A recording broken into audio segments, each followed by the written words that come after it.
કેમ છો બધા મિત્રો? બધા મજામાં થઈ છે. તો હાલો હું આજ ફરી એકવાર તમારી સાથે આવી ગયો છું. આજ હું તમને દેખાડવાનું છું રત્નેશ્વર મહાદેવનું મંદિર અને અહીંનું લોકેશન કેવું છે એમ. તો હાલો આપણે તમને દેખાડો. જો કે આ છે અહીંનું લોકેશન. અહીંયા મસ્ત મજાના વિડીયો બને છે અને ઘણા ખરા યુટ્યુબર પણ અહીંયા વિડીયો બનાવવા આવે છે અથવા ફોટા પાડવા પણ આવે છે.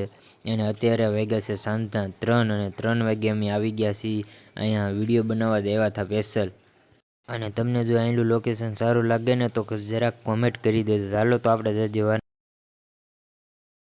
અડકે પડકેલા ગામના લોકો અહીંયા દર્શન કરવા પણ આવે છે, જેમ કે ઊંસા કોટડા, નીસા કોટડા, ટાકલી, કરસાર એવા ઘણા ખરા ગામના લોકો અહીંયા દર્શન કરવા આવે છે અને ઘણા આગેલા પણ આવે છે.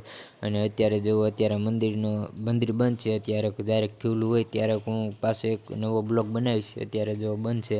અને હાલ હું તમને બારલી શિવલિંગ બતાવું. જો અહીંયા લોકેશન છે, આવું મસ્ત મજાનું લોકેશન છે. અહીંયા ઘણા ખરા યુટ્યુબર પણ આવે છે, ફોટા પાડે છે, વિડીયો ઉતારે છે. અને અહીં આ શિવલિંગ છે. જો શિવલિંગ કેવી મસ્ત મજાની દરિયા કિનારે છે ને, આવું કંઈક લોકેશન છે. અને આ મિત્રો, જો તમને અમારો બ્લોગ સારો લાગ્યો હોય તો લાઈક, શેર અને ફોલો કરી દેજો. અને જો તમે ક્યારેક નવીરા થાવ તો અમારા રત્નેશ્વર મહાદેવ જરૂર આવજો.